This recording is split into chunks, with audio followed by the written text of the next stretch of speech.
Hello students, today we are going to see your supplementary of your unit hobby turns into a successful career. அந்த லெசனோட supplementary தான் நம்ம இன்னைக்கு படிக்க போறோம். இந்த supplementary story, supplementaryனாலே உங்களுக்கு நான் சொல்லியிருக்கேன் இது வந்து ஒரு ஸ்டோரி தான். நீங்க எப்படி ஸ்டோரி புக்ஸ் படிப்பீங்களோ அதே மாதிரி தான் this is a story. So title பார்த்தீங்கன்னா Jim Corbett a hunter turned a naturalist.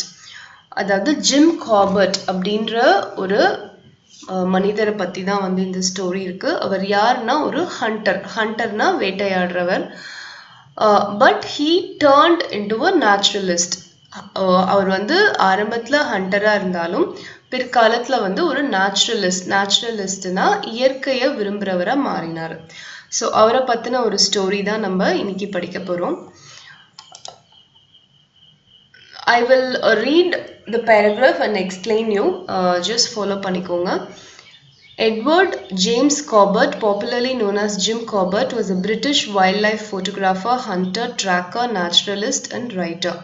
He has hunted a number of man-eating tigers and leopards in India. He had a lot of experience with tigers and other wild animals to shoot with his cine film camera. Corbett always preferred to hunt alone and on foot. He often hunted with Robin, his dog. Though he was an expert hunter, he admired wildlife. He did not like to kill wild animals for pleasure or sport, but he did not hesitate to kill man-eating tigers or leopards. He hunted these animals only to help people and only at the request of the government. He took no joy from the kill. He often said that not against the law of nature, but against the laws of human. So Jim Corbett அப்படிங்கிற Edward James carpet அதுதான் வந்து அவரோட ஒரிஜினலான name. But அவர் எல்லாரும் கூப்பிடுறது வந்து Jim Corbett அப்படின்னு சொல்லி தான் கூப்பிடுவாங்க. அவர் வந்து ஒரு பிரிட்டனை சேர்ந்த ஒரு wildlife photographer. Wildlife ஃபோட்டோகிராஃபர்னா வந்து காட்டு விலங்குகள் அண்ட் காடுகளை வந்து ஃபோட்டோகிராஃப் பண்ணுறவர் தான் wildlife photographer, hunter, tracker and he is also a naturalist and a writer. So இவர் என்ன பண்ணியிருக்காருன்னா மேன் ஈட்டிங் டைகர்ஸ், அதாவது வந்து புலிகளே வந்து மனிதர்களை கொன்று சாப்பிட்ற புலிகள் அண்ட் லெப்பர்ட்ஸ் இது எல்லாத்தையும் வந்து அவர் வந்து ஹண்ட் பண்ணியிருக்காரு. அதுவும் இந்தியாவில் வந்து நிறையவே ஹண்ட் பண்ணியிருக்காரு. இது வந்து உண்மையாக நடந்த ஒரு கதை. ஸோ அவருக்கு வந்து பார்த்தீங்கன்னா நிறைய எக்ஸ்பீரியன்ஸ் வந்து டைகர்ஸ் அண்ட் அதர் வைல்ட் அனிமல்ஸை வந்து ஷூட் பண்ணியிருக்காரு யூஸிங் ஹிஸ் சினி கேமரா. அதுவும் அவரோட ஒன் ஆஃப் த ஹாபி. எப்போதுமே அவர் வந்து ஹண்ட் பண்ணும்போது காலால் நடந்து போய் தான் ஹண்ட் பண்ணுவார் அண்ட் வித் ஹிஸ் டாக். அதே மாதிரி அவர் வந்து ஒரு எக்ஸ்பர்ட் ஹண்டராக இருந்தாலும் வைல்ட் லைஃப் வந்து அவருக்கு ரொம்ப பிடிக்கும், ரொம்பவே அட்மையர் பண்ணியிருக்காரு, வியந்து பார்த்துருக்காரு. அண்ட் ஒரு ப்ளஷருக்காகவோ ஒரு ஸ்போர்ட், அதாவது வந்து நிறைய பேர் வந்து ஹண்டிங் வந்து ஒரு ப்ளஷருக்காக பண்ணுவாங்க, அதாவது அவங்களோட விருப்பத்துக்காக வந்து ஹண்டிங் பண்ணுவாங்க. பட் அவர் அந்த மாதிரி ஆள் இல்லை. அவருக்கு வந்து man eating tigers and leopards அதை மட்டும், அந்த man eating tigers or leopards அது மனிதர்களை கொல்ற புலிகள் அண்ட் சிறுத்தை புலிகள் இதெல்லாம் தான் வந்து அவர் வந்து ஹண்ட் பண்ணுவார். எதுக்காக இந்த ஹண்டிங் அவர் பண்ணுறாரு அப்படின்னா மக்களுக்கு ஹெல்ப் பண்ணுறதுக்காகவும் ப்ளஸ் கவர்மெண்ட் அவரை ரிக்வெஸ்ட் பண்ணி கேட்டால் மட்டும்தான் அவர் ஹண்ட் பண்ணுவார். மற்றபடி அவருக்கு வந்து அனிமல்ஸை வந்து கில் பண்ணுறதுல எந்த ஒரு சந்தோஷமும் இல்லை. அவர் எப்போதுமே என்ன சொல்வார் அப்படின்னா நேச்சரோட லாக்கு அகெயின்ஸ்டாக வந்து நம்ம வந்து எதையும் செய்யக்கூடாது, ஆனால் மனிதர்களோட லாஸ்க்கு அகெயின்ஸ்டாக ஏதாவது நடந்தால் கண்டிப்பாக நம்ம அதை தடுத்து நிறுத்தி ஆகணும் அப்படின்னு சொல்வார். ஸோ அதுதான் வந்து இந்த பேராகிராஃபில் வந்து சொல்லியிருக்காங்க. According to his theory, a tiger starts eating humans when they grow old or get hurt. As they cannot run fast, they start killing humans. People cannot run as fast as animals, so they become easy prey. After eating human flesh once, a tiger will not eat any other flesh. These tigers are called man-eaters. So Jim கார்பட்டோட தியரி படி என்னன்னா, ஒரு tiger வந்து எப்போ ஹியூமன்னா மனுஷனை எப்போ சாப்பிட ஆரம்பிக்கும் அப்படின்னா, ஒன்று வயசாயிடுச்சுன்னா, அப்படி இல்லைன்னா ஏதாவது அடிபட்டிருந்ததுன்னா. ஸோ இந்த மாதிரி 2 விஷயங்கள்ல வந்து டைகரால ஃபாஸ்டா ஓடி தன்னோட இரையை பிடிக்க முடியாது. அதாவது டைகர் வந்து யூஸ்வலி அனிமல்ஸை தான் சாப்பிடும். அனிமல்ஸ் வந்து வேகமா ஓடும். டைகரும் வேகமா ஓடி போய் அந்த ப்ரேனா உணவு. ஸோ அதை பிடிக்கும். ஆனால் டைகருக்கு வந்து வயசாக இருந்தாலோ இல்லைன்னா வந்து ரொம்ப அடிபட்டிருந்தாலோ அதனால வேகமாக ஓட முடியாது. ஸோ அந்த டைமில் என்ன பண்ணுன்னா, ஹியூமன்ஸ் அட்டாக் பண்ணி சாப்பிட ஆரம்பிக்கும். ஒரு தடவை ஹியூமன் ஃப்ளெஷ்ஷை டேஸ்ட் பண்ணால் டைகர் வந்து வேறு எந்த ஃப்ளெஷ்ஷும் சாப்பிடாது. ஸோ ஹியூமன்ஸால ஃபாஸ்ட்டாக ஓட முடியாதுங்கிறதுனால அவங்க வந்து they become easy pray for the tigers. So இந்த மாதிரி மனுஷங்களை கொன்று சாப்பிட்ற tigers are called as man eaters.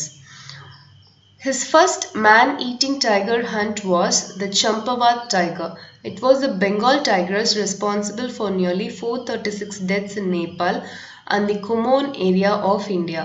Her attacks have been listed in the Guinness Book of World Records as the highest number of fatalities from a tiger. She was shot in 1907 by Jim Corbett. So Jim கார்பட்டோட first hunt வந்து 1907ல் சம்பவாத் tiger அப்படின்ற ஒரு tiger, அது வந்து ஒரு Bengal tigris, nearly 436 deaths வந்து cos பண்ணியிருக்கு நேபாள்லேயும் இந்தியாவில் குமோன் ஏரியாலையும். அதனோட அட்டாக்ஸ் வந்து கின்னஸ் புக் ஆஃப் வேர்ல்ட் ரெக்கார்ட்ஸில் கூட வந்து இடம் பெற்றிருக்கு as the highest number of fatalities. So அது வந்து ஒரு பெண் புலி. அந்த பெண் புலியை வந்து ஜிம் கார்பட் வந்து 1907ல் வந்து ஹண்ட் பண்ணாரு. The tigress began her attacks in a Rupal village in western Nepal Himalayas. Hunters were sent to kill the tiger, but she managed to escape from them. The Nepalese army, after failing to capture or kill the tiger, drove her across the border into India. There she continued her killings in the Kumaon district. All her kills happened during the daylight. After several incidents, people stopped going into the forest to collect firewood, fruits, roots, and other things. They were terrified to go out and refused to leave their huts for work after hearing her roar from the forest. The British government requested Jim Corbett to help the villagers. He agreed to hunt down the man-eater. So அந்த சம்பவாத் tiger வந்து actually first western நேபாளில் ரூபால் வில்லேஜில் இருக்கிற, அதாவது ஹிமாலயாஸில் இருக்குது, அங்கே தான் வந்து அதனோட அட்டாக்ஸ் வந்து ஆரம்பிச்சுது. ஹண்டர்ஸ் வந்து போனாங்க அதை கில் பண்ணுறதுக்கு, பட் அந்த பெண் புலி அவங்க கிட்டேருந்து தப்பிச்சு போயிடுச்சு. ஸோ நேபாளீஸ் ஆர்மி என்ன பண்ணாங்க அப்படின்னா, அந்த டைகரை அவங்களால கொல்லவும் முடியல, பிடிக்கவும் முடியல. ஸோ அதனால் இந்தியாவோட பார்டர் நோக்கி அதை துரத்தி விட்டுட்டாங்க. ஸோ இந்தியாவில் வந்து அது குமோன்ற ஏரியாவில் வந்ததுக்கப்புறமா திருப்பியும் வந்து மனிதர்களை கொல்ல ஆரம்பிச்சுது. ஸோ எல்லாமே வந்து டே டைமில் தான் அது வந்து மனிதர்களை கொன்னுட்டு இருந்துச்சு. ஸோ அதனால் அந்த குமோன் ஏரியாவில் இருக்கிற மக்கள் வந்து ரொம்பவே வந்து பயப்பட்டாங்க ஃபாரஸ்ட்குள்ளே போகிறதுக்கு. அவங்க வீட்டை விட்டு கூட அவங்க வெளியே வரல. ஏன்னா டைகரோட அந்த ரோர்னா அது கத்துற அந்த சத்தத்தை கேட்டாலே அவங்க வீட்டை விட்டு வெளியே வர்றதுக்கே ரொம்ப பயந்துட்டு வீட்டுக்குள்ளேயே இருந்தாங்க. ஸோ இந்தியன் கவர்மெண்ட்டோட ரிக்வெஸ்ட் ஏற்றுக்கிட்டு பிரிட்டிஷ் கவர்மெண்ட் வந்து ஜிம் கார்பட்டை வந்து ரிக்வெஸ்ட் பண்ணாங்க அந்த டைகரை ஹண்ட் பண்ணுறதுக்கு. ஸோ அவரும் வந்து அக்ரி பண்ணிக்கிட்டு அந்த மேன்-ஈட்டரை ஹண்ட் பண்ணுறதுக்கு கிளம்பினாரு. He camped in the Kumaon district and started tracking the tigress. He moved around the villages and restricted the activities of the man-eater. After several unsuccessful attempts, Corbett managed to kill the tiger when it killed a 16-year-old girl in the village near Champawat and left a trail of blood, which Corbett followed. After a whole day of pursuit, Corbett had to abandon the hunt, decided to use villagers and to organize a bait the next day near the Champa river. With the help of the Tahsildar of Champawat, the bait was organized with about 300 villagers. The next day, Corbett shot the tigress dead near the Chatar bridge in Champawat. A cement board was erected, marking the place where the tigress was finally brought down. So gym Corbett வந்து அந்த டைகரை hunt பண்ணுறதுக்கு குமோன் டிஸ்ட்ரிக்டில் camp பண்ணுறாரு. அந்த டைகரை வந்து track பண்ணுறாரு.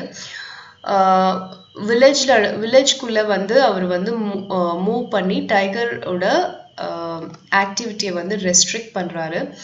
நிறைய unsuccessful அட்டெம்ப்ட்ஸ்க்கு அப்புறமா வந்து காபர்ட் வந்து அந்த டைகரை வந்து ஒரு நாள் கொல்றாரு. எப்போனா அந்த டைகர் வந்து ஒரு 16 வயசு பொண்ணை வந்து கில் பண்ணிட்டு இருக்கும்போது தான் அந்த டைகரை வந்து அவர் வந்து கில் பண்றாரு.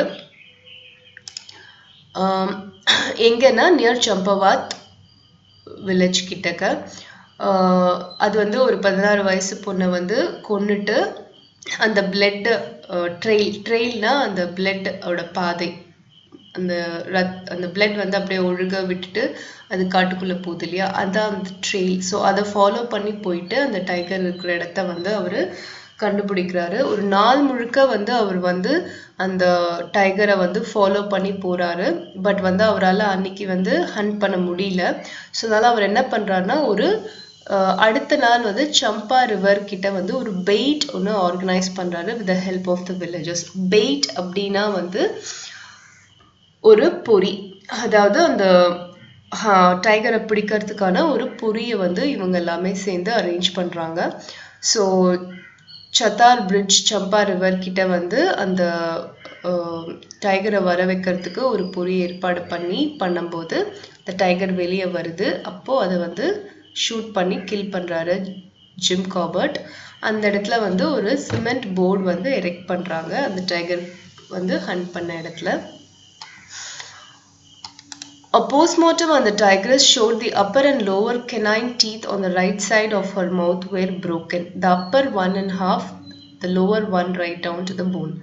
This injury was a result of an old gunshot from a game hunter who failed to track and kill it. According to Cobbett, probably this injury prevented her from hunting her natural prey and hence she started to hunt humans. So the tiger கொன்னதுக்கு அப்புறமா அந்த டைகரை postmortem பண்ணி பார்த்ததுல என்ன தெரியுது அப்படின்னா, அதோட canine டீத்ஸ்னா அந்த சிங்கப்பல்னு சொல்லுவோம் இல்லையா, அந்த டீத் வந்து மேல் பல்லும் கீழ்பல்லும் வந்து உடஞ்சிருக்கு. அது எதனால அப்படின்னு கேட்டிங்கன்னா, யாரோ ஒரு கேம் ஹண்டர் முன்னாடி அதை வந்து ஷூட் பண்ண ட்ரை பண்ணியிருக்காரு. பட் ஷூட் பண்ண முடியல. அதனால அந்த இடத்துல வந்து அந்த மவுத்ல கெனைன் டீத் கிட்டக்க வந்து அந்த டைகருக்கு வந்து அடிபட்டிருக்கு. ஸோ இந்த ஹர்ட்னால அதால வந்து அதோட நேச்சுரல் ப்ரேயான அனிமல்ஸை வந்து அதால ஹண்ட் பண்ணி சாப்பிட முடியல. So it started attacking humans which are easiest pray to them. Jim Cobbett was always against game hunting. He strongly advocated that deforestation and human encroachment were the main cause of the mischief of wild animals. He went on lecturing tours to educate the people about their natural heritage and the need to conserve forests and their wildlife. He promoted the Association of Preservation of Game and the All India Conference for the Preservation of Wildlife. He played a key role in establishing India's first national park in the Kumaon Hills, the Haley National Park in Uttarakhand, India. It was initially named after Lord Malcolm Haley. Jim Cobbett died on 19th April 1955. The park was renamed in 1957 as the Jim Cobbett National Park.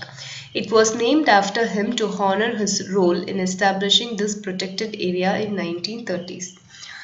So Jim Corbett வந்து he is always against game hunting. அதாவது விலங்குகளை கொள்கிற அந்த hunting வந்து கேமாக ஒரு ஸ்போர்ட்டாக நிறைய பேர் பண்ணுவாங்க. ஆனால் ஜிம் காபர்ட் அப்படிப்பட்டவர் கிடையாது. அவர் எப்போதுமே வந்து ஃபாரஸ்ட்டை வந்து ப்ரொடெக்ட் பண்ணணும், ஃபாரஸ்ட்டில் வந்து ஹியூமன் என்க்ரோச்மெண்ட் வந்து இருக்கக்கூடாது அப்படின்னு சொல்லி அவர் எப்போதுமே சொல்வார். ஏன்னா ஃபாரஸ்ட்டை வந்து மனிதர்கள் போய் என்க்ரோச் பண்ணிக்கிட்டா, ஆக்கிரமிச்சுக்கிட்டா அனிமல்ஸ் வந்து கண்டிப்பாக வந்து அதனோட அட்டாக்ஸை வந்து காமிக்க ஆரம்பிக்கும். ஸோ அதனால வந்து அவர் எப்போவுமே வந்து டீஃபாரஸ்டேஷன் அண்ட் ஹியூமன் என்க்ரோச்மெண்ட்டை வந்து பண்ணக்கூடாதுன்னு சொல்லி சொல்வார். ஸோ அதே மாதிரி நிறைய லெக்சரிங் டூர்ஸும் அவர் பண்ணியிருக்காரு.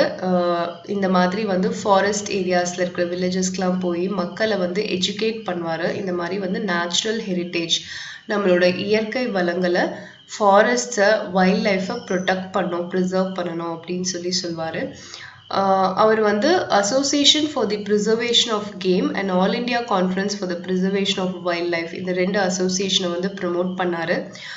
அதே மாதிரி இந்தியாவில் first national park in Kumaon ஹில்ஸை வந்து எஸ்டாப்ளிஷ் பண்ணுறதுக்கு he played a key role. அது வந்து உத்தரகாண்டில் இருக்குது.